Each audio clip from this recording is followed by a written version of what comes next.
I'm Ashley, standing in the grand atrium of Sterling Industries, looking at the crowd gathered for the charity gala. I can't help but recall the events that led me here. 6 months ago, I took control of this company, a move that shook the corporate world and turned my family's perception of me upside down. It all started at a Christmas dinner at my parents' house. My sister, Lily, was the center of attention, just like always. She was the golden child, the youngest vice president at Sterling Industries, and she made sure everyone knew it. The dinner table was set with crystal glasses and expensive candles, and Lily was detailing her latest triumphs, practically glowing with self-importance. "Next year, I'm on track to be the SEO, she announced, and my mother beamed with pride while my father refilled her wine glass. I, on the other hand, was the unemployed daughter. No one offered me a glass of the good vintage. Lily turned to me with fake concern. "And what about you, Ashley? Finally got fired from that tech startup, didn't you? What was it called again?" "Something insignificant." I took a small sip of water, thinking about the documents in my hotel room. Documents that would prove that Novatech, the so-called insignificant startup, was significant enough for Sterling to acquire in a desperate bid to avoid technological obsolescence. I'd spent the last 5 years building Novatech into a powerhouse, all while maintaining complete anonymity. Lily had no idea that tomorrow's board meeting would be the moment when her world would come crashing down. She offered me an entry-level position at Sterling Filing, smirking as she said I'd have to interview like everyone else. "We can't have people thinking I show favoritism to family," she added. My mother nodded approvingly, saying Lily had always been the business-minded one. She even brought up the computer club I'd started in high school, dismissing it as a childish attempt. Little did they know that it was my first successful venture, and by graduation I was making more than my father. Lily continued to brag about Sterling's upcoming acquisition of a tiny tech company. She thought tech was overrated, believing that real business was about connections and power. I suppressed a smile, knowing that Novatech's revolutionary AI platform was worth more than Sterling's entire market cap. During the dinner, I discreetly checked my phone to confirm tomorrow's schedule, 9 a.m. M. Board meeting, 10 a.m. M. Executive restructuring announcement, 11 a.m. M. Performance reviews. My mother scolded me for using my phone, saying I had no important business calls. Lily snickered, thinking I was just playing games. After dessert, Lily announced her plan to buy a summer house in the Hamptons. She even offered me the use of the guest house while I was job hunting. I thought about my penthouse overlooking Central Park and the villa in the French Riviera I'd bought last month. I thanked her, and she smiled condescendingly, calling me the family failure. Just then, my phone buzzed with a message from my assistant. All preparations for tomorrow were complete. Board members had been briefed, and security was ready. Lily smirked, thinking it was just another game notification. Little did she know that tomorrow's notifications would change everything.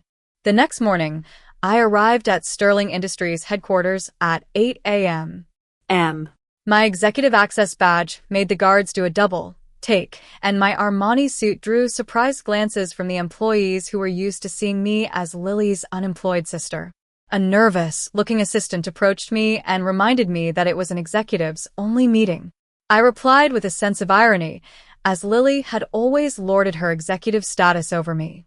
I asked her to inform the board that the Novatech CEO would be joining them shortly. At 8:55, I stood outside the conference room and heard Lily saying that the mysterious tech CEO probably wouldn't show up. "These startup types are so unprofessional," she said. Just then, the board chairman, Mr. Thompson, interrupted, saying that Novatech was here. I opened the door, and the room fell into complete silence. Lily, in the middle of another self-promotional speech, froze. My father, a major shareholder, dropped his coffee cup. "Good morning," I said calmly as I walked to the head of the table. "Shall we begin, Lily?" Her voice cracked as she asked what I was doing there. I placed my laptop on the table and announced that I was the CEO of Novatech. The room erupted in confusion. Mr. Thompson explained that he'd been negotiating with me through encrypted video calls and anonymous email channels. Lily scoffed, saying I couldn't even operate a smartphone, let alone be a CEO. I projected Novateka's financial statements on the wall screen. 5 years of revolutionary AI development, 300 patents, $2 billion in liquid assets, and a market valuation 3 times that of Sterling. I turned to Lily and asked if that was real enough business for her. My father was shocked, saying I'd been fired. I corrected him, explaining that I'd stepped down as CTO of my previous startup after selling it for $100 million, which I'd used to fund Novatek. Mr. Thompson was studying the documents and asked why we'd accepted such a low purchase price. I smiled and pulled up the final contract, revealing that the price came with a condition: a complete restructuring of Sterling's executive team. Lily's face turned white as she realized what was happening. She sputtered, calling it a trick. I pulled up another document and started discussing her performance reviews, outlining years of inflated successes, failed projects, and promotions gained through politics. As the new CEO of Sterling, I announced that my first act would be a complete audit of all executive positions, evaluating performance based on actual results, not family connections or corporate politics. The next hour was chaos, but I remained calm. Lily's perfect world crumbled as security escorted her out of her office. She hissed that it wasn't over and that my father would fix it. I told her that my father was currently meeting with the legal team to review how his blind support of her had cost shareholders millions. In the following weeks, I transformed Sterling Industries. I moved my office to the top floor for the best setup for the AI integration systems I developed. Lily's former office became a collaborative tech space. My mother tried emotional manipulation, asking how I could humiliate Lily. I showed her Lily's real performance metrics, and she had no response. My father came with his lawyer, threatening shareholder action. I showed him the shareholding structure, revealing that Novatek, through various shell companies, now controlled 51% of the company. The lawyer advised him to leave. Lily's attempts at revenge were ineffective. She tried to leak damaging information to the press and rally other executives against me, but it was all in vain.